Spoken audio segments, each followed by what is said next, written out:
أعوذ بالله من الشيطان الرجيم بسم الله الرحمن الرحيم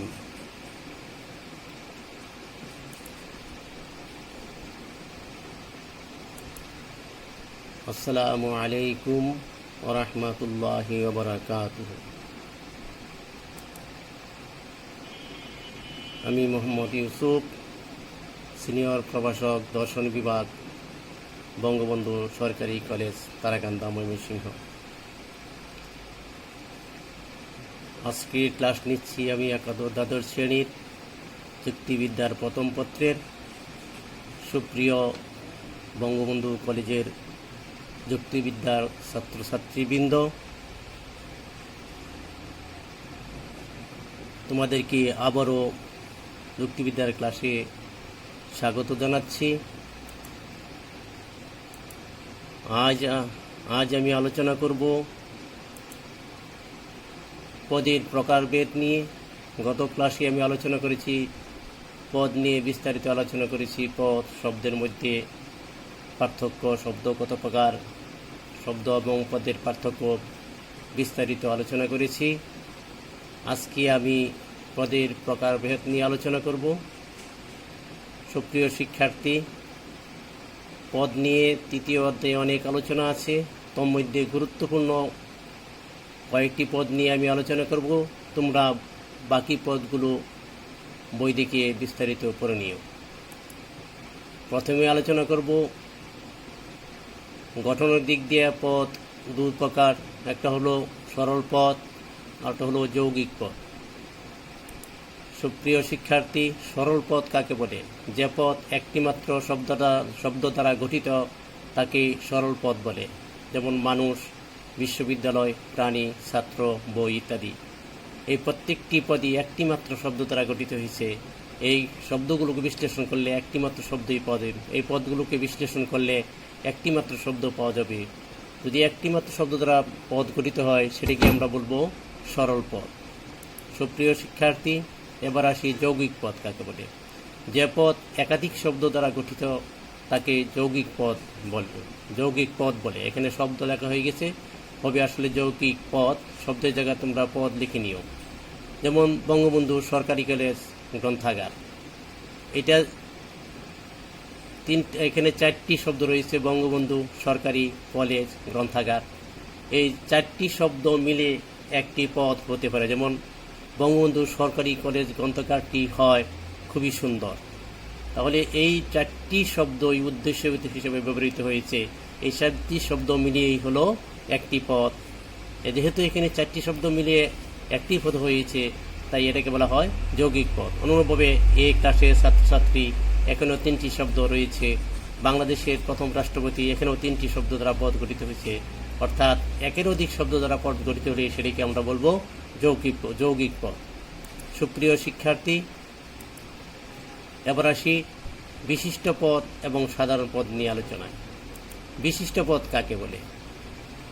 যে পদ দ্বারা একটি মাত্র ব্যক্তি বা বস্তুকে বোঝায় তাকে বিশিষ্ট পদ বলে।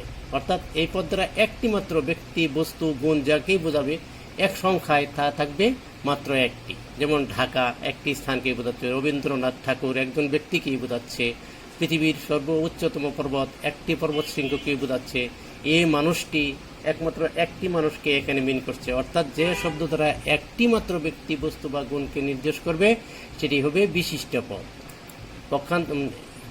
এই বিশিষ্ট পদ আবার দু ধরনের হতে পারে। একটা হলো অর্থপূর্ণ বিশিষ্ট পদ। যে বিশিষ্ট পদ প্রত্যক্ষভাবে কোনো ব্যক্তি বা বস্তুকে নির্দেশ না করে, সরাসরি কোনো ব্যক্তি বা বস্তুকে বোঝাবে না, তার অর্থ বা তাৎপর্যের মাধ্যমে সেই ব্যক্তি বা বস্তুকে নির্দেশ করে, তাকে অর্থপূর্ণ বিশিষ্ট পদ বলে। যেমন সূর্যোদয়ের দেশ, সরাসরি কোনো ব্যক্তি বা বস্তুকে বোঝাচ্ছে না। সূর্যোদয়ের দেশ বলতে আমরা এর একটা অর্থ আছে। সূর্যোদয়ের দেশ হলো জাপান। অনুরূপভাবে বাজারের শহর বলতে আমরা বুঝবো কায়রো। বিশ্বের সর্বোচ্চ শৃঙ্গ তার মানে হলো এভারেস্ট। নিশীথ সূর্যোদয়ের দেশ নরওয়ে।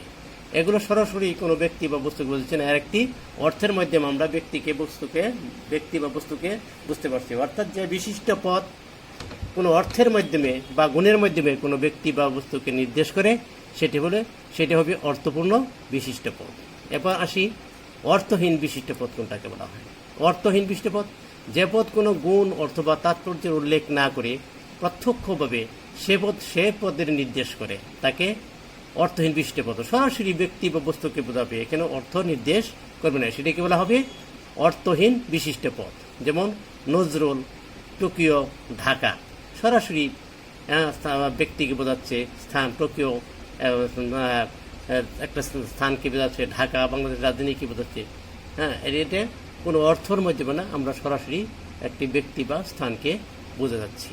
সুপ্রিয় শিক্ষার্থী, এবার আসি সাধারণ বা সার্বিক পদ। আমরা বিশিষ্ট পদ পড়েছি, একবার বলবো সাধারণ বা সার্বিক পদ। যে পদ দ্বারা একই গুণ সম্পন্ন একাধিক ব্যক্তি বা বস্তুকে বোঝায় তাকে সাধারণ বা সার্বিক পদ বলে। অর্থাৎ যে পদ একটি শ্রেণীর যে কোনো ব্যক্তি, বস্তু বা গুণের উপর একই অর্থে প্রযোজ্য হয় তাকে সাধারণ বা সার্বিক পদ বলে। যেমন মানুষ, ছাত্র, দার্শনিক ইত্যাদি। মানুষ, ছাত্র দ্বারা সকল মানুষকেই বোঝাচ্ছে। পৃথিবীতে যত ধরনের মানুষ আছে এই একটি মাত্র শব্দ দ্বারা সবকে বোঝাচ্ছে, সাধারণভাবে সব মানুষকেই বোঝাচ্ছে। ছাত্র বলতে শুধু বঙ্গবন্ধু কলেজে ছাত্রছাত্রীদেরকে বোঝাচ্ছে না, পৃথিবীতে যত রকমের ছাত্র রয়েছে শুধু স্কুলের ছাত্রকে বোঝাচ্ছে না, কলেজের ছাত্রকে না, এখানে সর্বস্তরের ছাত্রকে বোঝাচ্ছে। অর্থাৎ এইগুলি হলো সাধারণ পদ।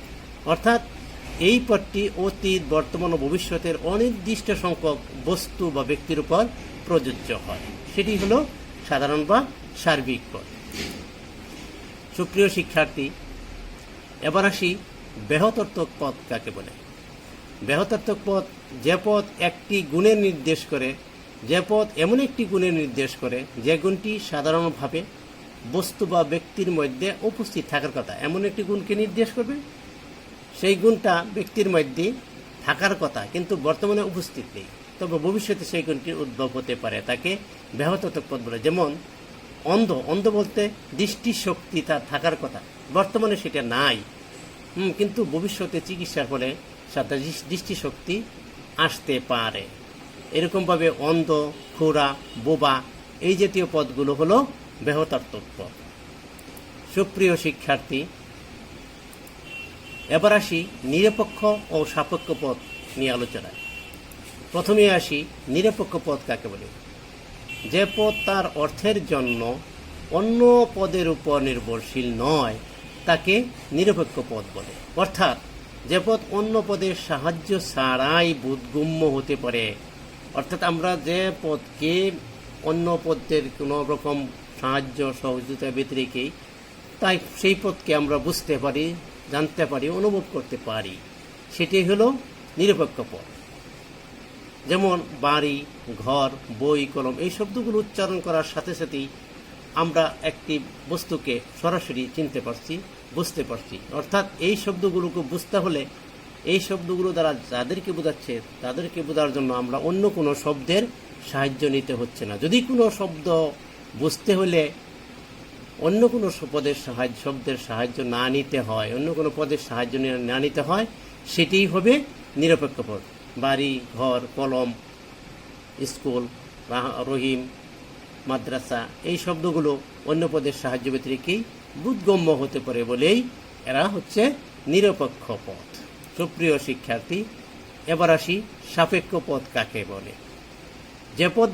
যে পদ তার অর্থের জন্য অন্য পদের উপর নির্ভরশীল তাকে সাপেক্ষ পদ বলে। এই পদগুলো নিজে একাকীও তার অর্থকে প্রকাশ করতে পারে না, অন্য পদের সাহায্য তাকে নিতেই হয়। অর্থাৎ যে পদ অন্য পদের সাহায্য ছাড়া বোধগম্য হতে পারে না তাকে সাপেক্ষ পদ বলে। যেমন পিতার অর্থকে যদি আমরা অনুধাবন করতে চাই, সার্থক করতে চাই, তাহলে তার অবশ্যই সন্তান থাকতে হবে। সন্তান না থাকলে কখনোই কেউ পিতা হতে পারে না। তাহলে পিতা এই অর্থকে অনুভব করতে হলে, পিতা শব্দটিকে সার্থক করতে হলে তার অবশ্যই সন্তান থাকতে হবে। যার সন্তান নাই সে কখনোই পিতা হতে পারে না। স্বামী অনুরূপভাবে স্বামী তাকেই বলতে পারবো যার স্ত্রী আছে। তাহলে স্বামীকে যদি আমি সার্থক করতে চাই তাহলে স্ত্রী শব্দের সাহায্য অবশ্যই লাগবে। অনুরূপভাবে স্বামীর পদের সাহায্য লাগবে। শিক্ষক অবশ্যই তার ছাত্র ছাড়া শিক্ষা হতে হবে। যার ছাত্র নাই সে কখনোই শিক্ষক হতে পারে, যে সে যত বড় জ্ঞানী হোক না কেন, তার যদি কোনো ছাত্র না থাকে তাকে আমরা শিক্ষক বলবো না। অনুরূপে রাজা, প্রজা না থাকলে রাজা হতে পারে না, জাতি উপজাতি না থাকলে জাতি হতে পারে না। সুপ্রিয় শিক্ষার্থী, এবার আসি যথার্থক পদ ও অযথার্থক পদ কাকে বলে। আমরা জানি প্রায় প্রতিটি পদেরই দুইটি দিক আছে, একটা হলো তার ব্যক্তার্থ, আরটা হলো তার যাত্রার্থ। ব্যক্তার্থ মানে সংখ্যা বা পরিমাণের দিক, আর যাত্রার্থ হলো তার আবশ্যিক বা সাধারণ গুণের দিক। আমরা দেখি যাত্রার্থক পদ কাকে বলে। যাত্রার্থক পদ যে পদের ব্যক্তার্থ ও যাত্রার্থ উভয়ই আছে তাতে যাত্রার্থক বলে। এখানে একটা কথা স্পষ্ট, এই কথা দ্বারা এই জিনিসটাই বোঝা যাচ্ছে যে আসলে সকল পদের ব্যক্তার্থ যাত্রার্থ নাই, তবে বেশিরভাগ পদেরই আমরা যদি বিশ্লেষণ করি ব্যক্তার্থ এবং যাত্রার্থ উভয়ই পাবো। যদি কোনো পদের ব্যক্তার্থ যাত্রার্থ উভয়ই থাকে তাকে বলা হবে যাত্রার্থক পদ। যেমন জীব, মানুষ, সৎ মানুষ, এই তিনটা শব্দকে যদি আমরা অ্যানালাইজ করি, জীবের ব্যক্তার্থ হলো সকল জীব, মানুষের ব্যক্তার্থ হলো সকল মানুষ, সৎ মানুষের ব্যক্তার্থ হলো সকল সৎ মানুষ। আর যদি এর যাত্রার্থ বিশ্লেষণ করি, দেখবো জীবের যাত্রার্থ হলো জীববৃত্তি, মানুষের যাত্রার্থ হলো জীববৃত্তি ও বুদ্ধিবৃত্তি, আর সৎ মানুষের যাত্রার্থ হলো জীববৃত্তি, বুদ্ধিবৃত্তি এবং সততা। সুতরাং আমরা এই তিনটা শব্দ যদি অ্যানালাইজ করি তাহলে দেখি যে এর ব্যক্তার্থ এবং যাত্রার্থ উভয় আছে, তাই এই শব্দগুলো হলো যাত্রার্থক পদ। পক্ষান্তরে অযাত্রার্থক পদকে করি, যে পদে শুধু ব্যক্তার্থ অথবা শুধু যাত্রার্থ আছে, উভয়টাই নেই, যে কোনো একটা আছে, হয়তো পরিমাণের দিকটা আছে অথবা কোনো পদে শুধু গুণের দিকটা আছে। যদি এরকম কোনো পদ থাকে সেটাকে বলা হবে অযাত্রার্থক পদ। যেমন লন্ডন একটি স্থানকেই বোঝাচ্ছে, একটি স্থানকে, পরিমাণকে বোঝাচ্ছে, এর কোনো গুণকে নির্দেশ করছে না, তাহলে এটি অযাত্রার্থক পদ। সততা একটি গুণকে বোঝাচ্ছে, সততা এর কোনো পরিমাণ নেই, সততার কোনো পরিমাণ আমরা কখনোই দেখাতে পারবো না, তাহলে সততাও একটা অযাত্রার্থক পদ। কাজল একজন ব্যক্তিকে নির্দেশ করছে, কাজলের কোনো গুণকে নির্দেশ করছে না, কাজল একটি অযাত্রার্থক পদ। শুভ্রতা ইত্যাদি এই জাতীয় পদগুলো হলো অযাত্রার্থক পদ। অর্থাৎ আমরা দেখলাম যে পদের হয় ব্যক্তার্থ থাকবে, না হয় যাত্রার্থ থাকবে, উভয়টা থাকবে না। উভয়টা থাকলে যাত্রার্থক পদ, আর যে কোনো একটি থাকলে তাকে বলা হবে অযাত্রার্থক পদ। সুপ্রিয় শিক্ষার্থী, এবার আসি আমরা বিপরীত পদ এবং বিরুদ্ধ পদ নিয়ে আলোচনায়। বিপরীত পদ যদি দুটি পদ পরস্পর বিরোধী হয়, একটার বিরোধী, অথচ তারা যদি একত্রে একটি ব্যাপক পদের সমুদয় ব্যক্তিত্বকে প্রকাশ করতে না পারে তাহলে তাদেরকে বিপরীত পদ বলে। দুইটা পদ এমন যে একটা বড় পদের, তাদের থেকে একটা বড় পদ আছে, এই দুইটা পদ মিলে যদি বড় পদের সমান না হয় তাহলে এই দুইটা পদকে পরস্পর বিপরীত পদ। যেমন সাদা আর কালো দুইটা পদ, এর ব্যাপক পদ সাদা হলো রং, তাহলে সাদা কালোর ব্যাপক পদটি হলো রং। সাদা এবং কালো যোগ করলে কি রঙের সমান হবে? অবশ্যই না। সাদা কালো ছাড়া পৃথিবীতে আরো অনেক রকমের রং রয়েছে। যদি দুটি বিরোধী পদ যোগ করলে যদি ব্যাপক পদের সমুদয় ব্যক্তিত্বকে প্রকাশ করতে না পারে তাহলে পদ দুটি পরস্পর বিপরীত পদ। অনুরূপভাবে সকাল ও বিকাল, হ্যাঁ এটা সময়কে মিন করছে। সকালে বিকাল যোগ করলে পূর্ণ সময় পাওয়া যাবে না, কারণ দুপুর, বিকাল, সন্ধ্যা, রাত, অনেক সময় এর মধ্যে রয়ে গেছে, সেগুলো এর মধ্যে নাই। সুতরাং সকালে যোগ করলে সমুদয় সময়কে নির্দেশ করছেন, অর্থাৎ এই দুটি পদ মিলে সময়ের পূর্ণ ব্যক্তিত্ব প্রকাশ করতে পারছে না, তাই পদ দুটি পরস্পর বিপরীত। লম্বা এবং খাটো এ দুটিও পরস্পর বিপরীত। সুপ্রিয় শিক্ষার্থী, এবার আসি বিরুদ্ধ পদ করে। পরস্পর বিরোধী দুটি পদের মধ্যে যদি তৃতীয় কোনো বিকল্প না থাকে, অর্থাৎ বিরোধী পদ যদি যুক্তভাবে বা একত্রে একটি ব্যাপক পদের সম্পূর্ণ ব্যক্তিত্ব প্রকাশ করে তাহলে তাদেরকে বিরুদ্ধ পদ বলে। দুইটা পদ বিরোধী, তারা দুইটা যোগ করে যদি বড় পদের সমুদয় ব্যক্তিত্বের সমান হয় তাহলে পদ দুটি পরস্পর বিরুদ্ধ পদ। মানুষ এবং অমানুষ। মানুষ এক প্রকার জীব, অমানুষ অর্থাৎ মানুষ ছাড়া যত প্রকারের প্রাণী আছে সব হইল অমানুষের মধ্যে।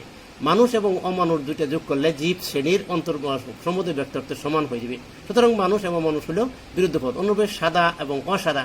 সাদা এক শ্রেণীতে আছে, আর যত প্রকার রং আছে অসাদার মধ্যে আছে। সুতরাং সাদা এবং অসাদা যোগ করলে রং শ্রেণীর সমান হবে। সুতরাং সাদা এবং অসাদার বিরুদ্ধ পদ। অনুরূপে সৎ এবং অসৎ বিরুদ্ধ পদ। সুন্দর এবং অসুন্দর বিরুদ্ধ পদ। সুপ্রিয় শিক্ষার্থী, আজ আর আলোচনা করব না। সবাইকে ধন্যবাদ। আসসালামু আলাইকুম ওয়া রাহমাতুল্লাহি ওয়া বারাকাতুহু।